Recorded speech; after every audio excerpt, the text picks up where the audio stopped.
क्या आप सिविल जज, सेशन जज, एडिशनल डिस्ट्रिक्ट जज बनना चाहते हैं? तो dkdubey.com ऐप जरूर डाउनलोड करें प्ले स्टोर से। हमारी ऐप के स्टोर सेक्शन में आपको मिलेंगे हिंदी, इंग्लिश, मिक्स लैंग्वेज के courses for all judiciary exams, जिसका लिंक आपको डिस्क्रिप्शन में दिया गया है। नमस्ते, सदावत्सले मातृभूमि। हम लोग चर्चा करने जा रहे हैं अफ़गानिस्तान की, और अफ़गानिस्तान की ऐसी चर्चा जिसके विषय में मैं लगातार पिछले लंबे समय से कहता आया हूँ, और मैं ये कहता रहा हूँ कि अफ़गानिस्तान की ये जो दशा है, इस दशा में मुख्य भूमिका अमेरिका की है, यानी कि यूएसए की है। ऐसा लोगों का विचार था कि यूएसए हार रहा है, ऐसा लोगों का विचार था कि यूएसए भाग रहा है, ऐसा लोगों का विचार था कि यूएसए इसमें उसको मुँह की खानी पड़ी। बाइडेन प्रशासन इस बात के लिए अपने ही देश में विरोध भी झेल रहा है, और इतना खतरनाक विद्रोह झेल रहा है कि बाइडेन की सरकार गिर भी सकती है। ये भी संभव है कि उनके खिलाफ महाभियोग लाने की व्यवस्था हो जाए, या ट्रंप लगातार उनके खिलाफ इस समय चल रहे हैं। मैंने पहले भी कहा है कि बाइडेन को इस समय हटाना ट्रंप के लिए उचित नहीं है, क्योंकि कमला हैरिस अपने आप बैठ जाएगी। और इसलिए अब जो अगले सीनेट के और कांग्रेस के चुनाव होने वाले हैं, उन चुनाव के बाद अगर डेमोक्रेट्स डाउन होते हैं तो ही रिपब्लिकन उनके खिलाफ महाभियोग लाने वाले हैं और उनको पद से हटाकर पुनः चुनाव में जाने वाले हैं, ऐसा लगता है। खैर, बाइडेन इतना सब कुछ झेलने के बावजूद क्यों आखिर चुपचाप बैठे हुए हैं? और अब जो उन्होंने कल घोषणाएं की, वो तो एकदम ताज्जुब की बात है। यानी कि पूरा विश्व समुदाय उसको झेल पा रहा है कि नहीं झेल पा रहा है, ये पता नहीं, लेकिन ये तो सच है कि इस मामले में इंटरनेशनल कम्युनिटी लगातार अनएक्सपेक्टेड घोषणाएं करती जा रही है। इंटरनेशनल असिस्टेंस की बात हो रही है अफगानिस्तान में। ये भारत इतने सारे मिसगिविंग्स के बावजूद, इतने सारे गलत काम करने के बावजूद तालिबान के खिलाफ देश में विद्रोह पैदा हो गया है।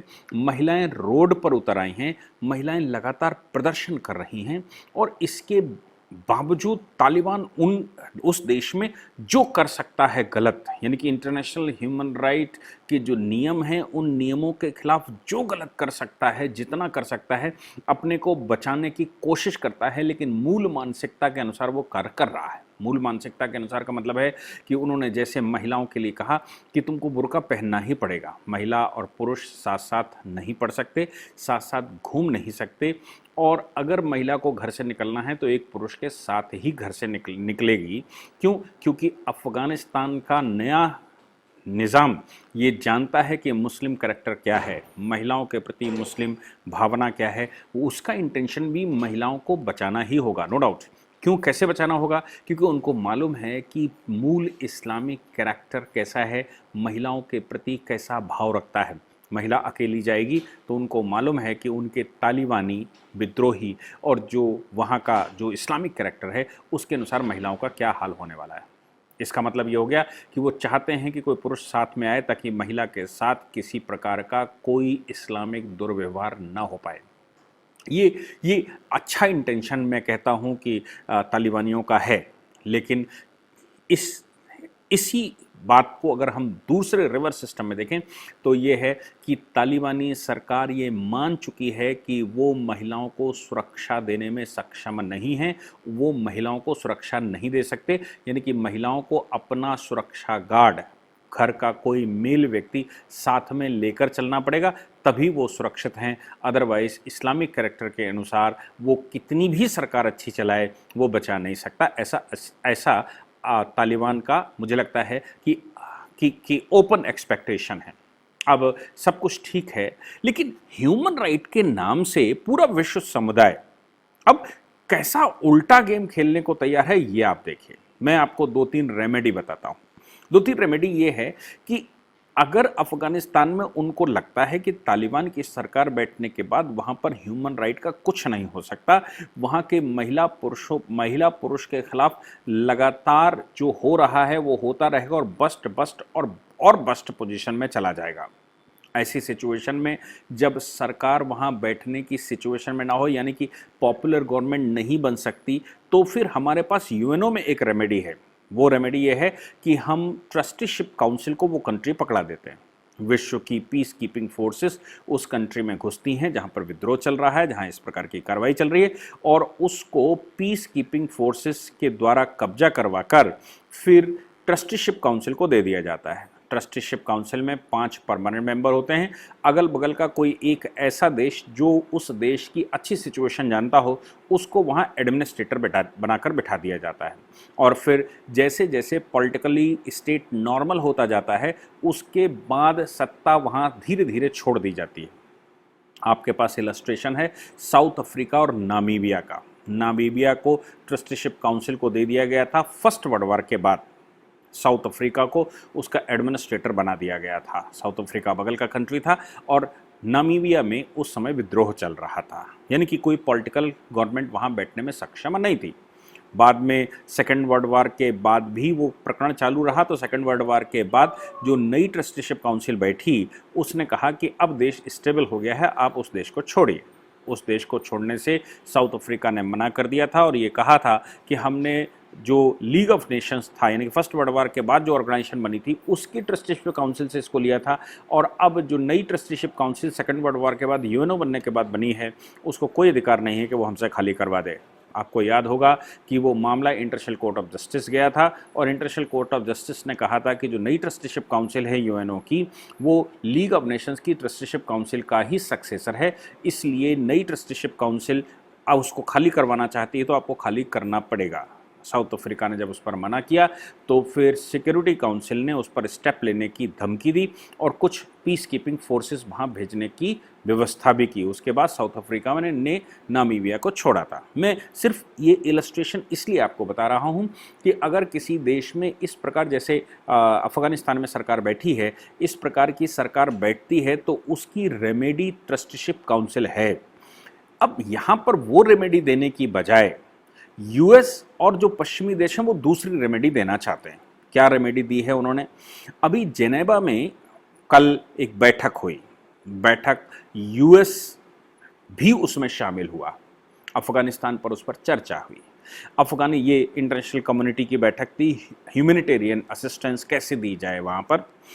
इसमें $1 बिलियन की एड, आप सोच सकते हैं कि $1 बिलियन की एड, ये कोई और नहीं कह रहा, ये अफगान मीडिया ने प्रचारित किया है कि $1 बिलियन की एड अफगानिस्तान में ह्यूमैनिटेरियन ग्राउंड पर देना चाहते हैं। किसको?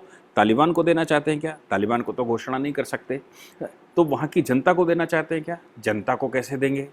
दूसरा, यूएस ने सेपरेट अनाउंसमेंट किया एडिशनल $64 मिलियन की एड। एक तो वर्ल्ड एड है $1 बिलियन की, दूसरी $64 मिलियन की यूएस एड देगा।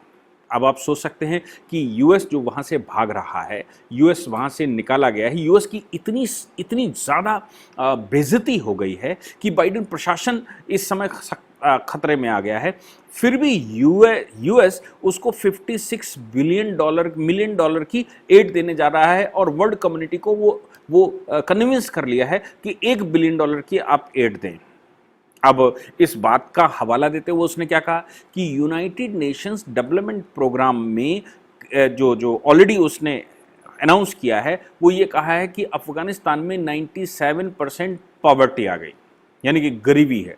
इस गरीबी से निपटने के लिए आपको फूड, मेडिसिन और जो वहाँ व्यापार करने की व्यवस्था है वो करनी पड़ेगी, ऐसा यूएनडीपी ने कहा।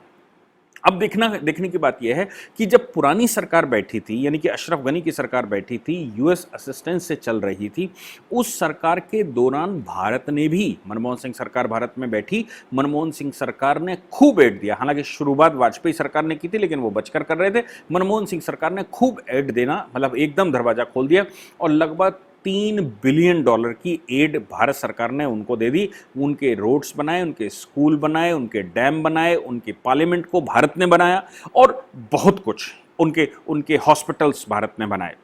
ये एड भारत लगातार अभी पीछे तक देता रहा जब तक तालिबान वहाँ नहीं बैठ गया। अब एस जयशंकर से भी ये बात पूछी गई, भाई जब विश्व कम्युनिटी वहाँ पर पैसा देना चाहती है तो एस जयशंकर से पूछा गया कि भाई आप बताएं। उनका कहना है कि अभी हम वॉच कर रहे हैं, मैं पहले भी कह चुका हूं कि वाजपेयी सरकार की सिंपल पॉलिसी थी, और वो पॉलिसी थी कि हम अफगानिस्तान के अंदर तालिबानियों को किसी प्रकार से रिकॉग्निशन नहीं दे सकते। लेकिन उस पॉलिसी पर मनमोहन सिंह तो चले, पर मुझे नहीं लगता कि मोदी जी उस पॉलिसी पर चलने वाले, क्योंकि मोदी जी समय के अनुसार नेशन फर्स्ट सिद्धांत देखेंगे, लेकिन सिद्धांतों पर स्ट्रेस कम, और नेशन फर्स्ट भारत का भला किसमें है, उनको रिकॉग्नाइज करने में भारत का भला है, उनको एड देने में भारत का भला है, अफगानिस्तान में तालिबानियों को संतुष्ट करने में भारत का भला है, या तालिबानियों से लड़ने में भारत का भला है, ये वो ज़रूर देखेंगे। इसलिए एस जयशंकर का ये जो स्टेटमेंट आया, ये बिल्कुल क्लियर स्टेटमेंट नहीं है जिसमें ये कहा जाए कि नहीं ये तो तालिबानियों को हम रिकॉग्नाइज नहीं करते, ये हमारा पुराना फार्मूला है, ये हमारी पिछले 20 साल की या पिछले 30 साल की नीति है। ऐसा उन्होंने नहीं किया। खैर, मैं वहीं पर आता हूं कि यूएस और ये जो वेस्टर्न कंट्री 1.56 बिलियन डॉलर की मदद करना चाहते हैं, इंक्लूडिंग यूएस डायरेक्ट मदद, तो ये आखिर कैसे करेंगे? ह्यूमैनिटेरियन ग्राउंड पर कहते हैं, ह्यूमन राइट्स के लिए कहते हैं, वहाँ फूड सप्लाई करना चाहते हैं, वहाँ रोजगार पैदा करना चाहते हैं। तो सवाल ये पैदा होता है कि अफगानिस्तान में अगर तालिबान का कब्जा हो गया है, वहाँ उन्होंने सरकार बना ली है, वहाँ सिस्टम हैक कर लिया है, तो आखिर ये मदद जाएगी कैसे? ये मदद क्या डायरेक्ट लोगों को देंगे? ऐसा कोई मैकेनिज्म है क्या यूएस के पास कि किसी भी देश में या वर्ल्ड कम्युनिटी के पास कि किसी भी देश में उस देश की सरकार की इच्छा के बगैर वहाँ सीधा इन्वेस्टमेंट किया जा सके या सीधा लोगों को मदद की जा सके? मैं आज तक तो जानता नहीं हूँ कि ऐसी कोई मैकेनिज्म है। दूसरा, जो भी सरकार बैठती है उस सरकार के थ्रू ही मदद की जाती है, तो सरकार तो तालिबान की बैठी हुई है और तालिबान को पूरा विश्व टेररिस्ट ऑर्गेनाइजेशन बता रहा है, हक्कानी नेटवर्क उनके साथ मिलकर सरकार बना रहा है, और हक्कानियों में मोस्टली यूएस वांटेड हैं। जो सरकार में बैठे हैं उसमें से 80% राजनेता, 33 में से लगभग 25 राजनेता उनके जो मिनिस्टर्स बने हैं वो सबके सब यूएस वांटेड हैं या यूएनओ वांटेड हैं और इंटरनेशनल टेररिस्ट घोषित किए जा चुके हैं। तो अब मैं समझ नहीं पा रहा हूं कि आखिर यूएस या वेस्टर्न कंट्री किस माध्यम से मदद करना चाहते हैं। जो जितना मैं समझ पाया वो मैं आपको बताता हूं। मैंने पहले भी कहा है कि ये जो पूरा षड्यंत्र चल रहा है अफगानिस्तान में, ये एक्चुअली यूएस की हार नहीं है। जनता वहां की समझ पाए या ना समझ पाए, ये उनकी स्ट्रैटेजी का पार्ट है।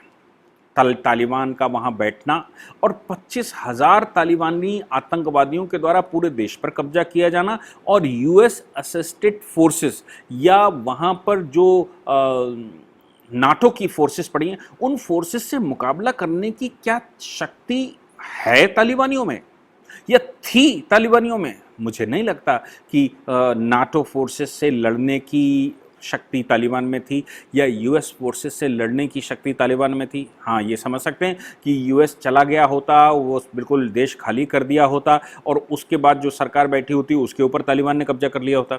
लेकिन अभी तो यूएस बैठा ही था, अभी तो नाटो की फोर्सेस बैठी ही थी। कुछ परसेंटेज, मैं कहूँ 50% 40% वहाँ से उन्होंने विड्रॉ किया था और जैसे ही तालिबानियों ने चढ़ना शुरू किया था वो फिर से उसको रिस्टोर कर सकते थे, लेकिन उन्होंने रिस्टोर नहीं किया और खुद भी फंस गए।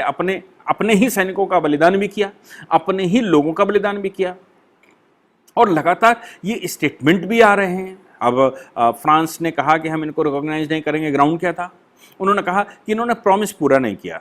जर्मनी कहता है आप अपना प्रॉमिस पूरा करिए, यूरोप पूरा कह रहा है अपना प्रॉमिस पूरा करिए, आपने प्रॉमिस टूटा। तो मैं समझ नहीं पाया कि आखिर तालिबान ने कब्जा कर लिया तो कौन सा प्रॉमिस ह्यूमन राइट को लेकर, प्रॉमिस वहाँ महिलाओं की सुरक्षा को लेकर, प्रॉमिस वहाँ लोगों के खिलाफ काम नहीं करेगा, ये इस तरह के प्रॉमिस, ये हमारी फोर्सेस के खिलाफ नहीं करेंगे, ऐसा कुछ उन्होंने बोला। तो इसका मतलब है कि आपका पैक्ट था, उस पैक्ट के तहत ही आप तालिबान को सत्ता ट्रांसफ़र करना चाहते थे और सत्ता ट्रांसफ़र हुई भी। बस इतना है कि बाद में उसका जो अंत है वो अच्छा नहीं हुआ, क्योंकि जिनके साथ आपकी डील होगी वही सब कुछ नहीं थे।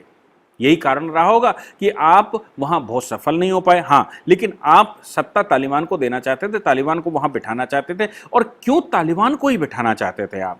आपने तालिबान के साथ ऐसा क्यों एग्रीमेंट कर लिया, प्रॉमिस और एग्रीमेंट तोड़ दिया, प्रॉमिस तोड़ दिया, जो इस तरह की बातें आपको करनी पड़ती? क्योंकि सशक्त तालिबान, क्रूर तालिबान यूएस और वेस्टर्न कंट्रीज के फेवर में है। क्यों फेवर में है? क्योंकि तालिबान अगर परेशान करेगा तो किसको करेगा? तालिबान परेशान करेगा तो रशिया के अलायंसेस को करेगा। रशिया के पास कौन कौन से अलायंसेस हैं? रशिया के पास उधर कजाकिस्तान, तुर्कमेनिस्तान, तजाकिस्तान, ये सब रशिया के आज के CIS के पार्ट हैं, यानी कि कॉमनवेल्थ ऑफ इंडिपेंडेंट स्टेट्स, जिसको कभी USSR कहते थे।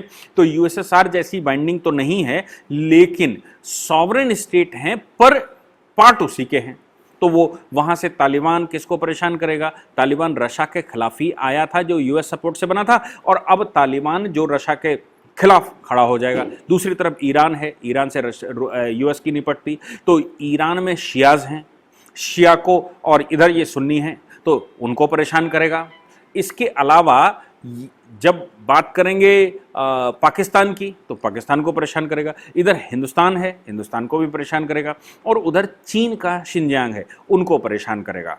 यानी कि तालिबान अगर सही से काम करता है, तालिबान सही से इस्टेब्लिश अफगानिस्तान में हो जाता है, तो इस्लामिक कैरेक्टर के अनुसार उसने इन सबको परेशान करना है। और ये जितने टेररिज्म से परेशान देश रहेंगे उतना US के पक्ष में है, क्योंकि US का दुश्मन नंबर 1 कौन है आज? चाइना। दुश्मन नंबर 2 कौन है जो लंबे समय से है? वो है रशिया। US को अगले 10 साल 15 साल में चैलेंज कौन कर रहा है? नरेंद्र मोदी सरकार बैठने के बाद जिस प्रकार से भारत ने स्पीड पकड़ी है और डिफेंस में जिस प्रकार से अपना काम किया है और जिस प्रकार से अपनी यूनिटी दिखाई है, और जैसे इस कोरोना में भी भारत निपटा है और विश्व को उसने एक मैसेज दिया है, और जो प्रोग्रेस रिपोर्ट है, जो यहाँ की ग्रोथ है, वो डबल डिजिट से भी ऊपर जा रही है, तो वो खतरे की बात तो है ही US के लिए, क्योंकि भारत, सशक्त भारत उनके पक्ष में नहीं है। यानी कि भारत को भी वो परेशान करेगा। और पाकिस्तान का जो हाल है वो तो है ही है, ईरान उनसे उनकी पटती नहीं। यानी कि अफगानिस्तान, सशक्त अफगानिस्तान, मतलब तालिबान अफगानिस्तान वेस्टर्न कंट्री और US के 100% पक्ष में है। यही कारण है कि आपको मारकर भगाने के बावजूद आप $1 बिलियन की मदद लाना चाहते हैं यूरोप से, और आप $56 मिलियन की मदद डायरेक्ट कर रहे हैं। तो किसको देंगे? आप अफगानिस्तान में नहीं देंगे, आप तालिबान को देंगे। और तालिबान को देंगे तो तालिबान क्या करेगा, ये हम सब जान ही रहे हैं कि तालिबान की सिचुएशन क्या है। और तालिबान के थ्रू मदद जाएगी तो तालिबान अपने आप को सशक्त करेगा, बिल्कुल वैसे ही जैसे कभी आप टेररिज्म के नाम से पाकिस्तान को मदद करते थे और पाकिस्तान हिंदुस्तान को परेशान करता था, और लंबे समय तक हिंदुस्तान की जो ग्रोथ होनी चाहिए थी, क्योंकि हमसे बाद में चीन कम्युनिस्टों के हाथ में गया, हम 1947 में स्वतंत्र हुए, वो 1949 में कब्जा किया उन्होंने, लेकिन वो हमसे ज़्यादा तेज स्पीड में चल रहे हैं। उसी समय पर सिंगापुर भी आज़ाद हुआ था, लेकिन सिंगापुर कहाँ पहुँच गया? उसी समय बहुत सारे कंट्री ऐसे आज़ाद हुए थे जो बहुत तेज स्पीड से निकल गए। लेकिन हिंदुस्तान जैसे देशों में आपने पार्टीशन भी किया, मतलब अंग्रेजों ने पार्टीशन करके गए, और उसको फिर लगातार एड पाकिस्तान को ये तब से देते रहे कि वो हिंदुस्तान को परेशान करेगा। यही कारण है कि हिंदुस्तान पिछड़ गया।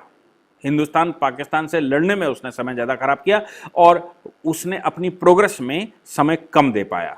आज ऐसे अफगानिस्तान में तालिबान को एस्टैब्लिश करने का मतलब है कि फिर वही खेल जो 1947 में भारत के साथ खेला, वो अंग्रेजों ने खेला था, यानी कि ब्रिटेन ने खेला था, आज वही खेल US खेल रहा है। और जितने क्रिश्चियन कंट्री हैं वो सब US के साथ हैं। उस समय जितने क्रिश्चियन कंट्री थे वो सब UK के साथ खड़े दिखाई दे रहे थे, आज जितने क्रिश्चियन कंट्री हैं वो सब US के साथ दिखाई दे रहे हैं, और US इसमें गेम खेल रहा है। भले ही उसको अपयश मिल रहा हो, लेकिन लॉन्ग टर्म पॉलिसी उनकी सफल होती दिखाई पड़ रही है, और ये जो इन्होंने डोनेशन वगैरह दिया है ये सिद्ध कर रहा है कि US की मंशा क्या है। आपने मुझे सुना, थैंक यू वेरी मच। जय हिंद, जय भारत, वंदे मातरम।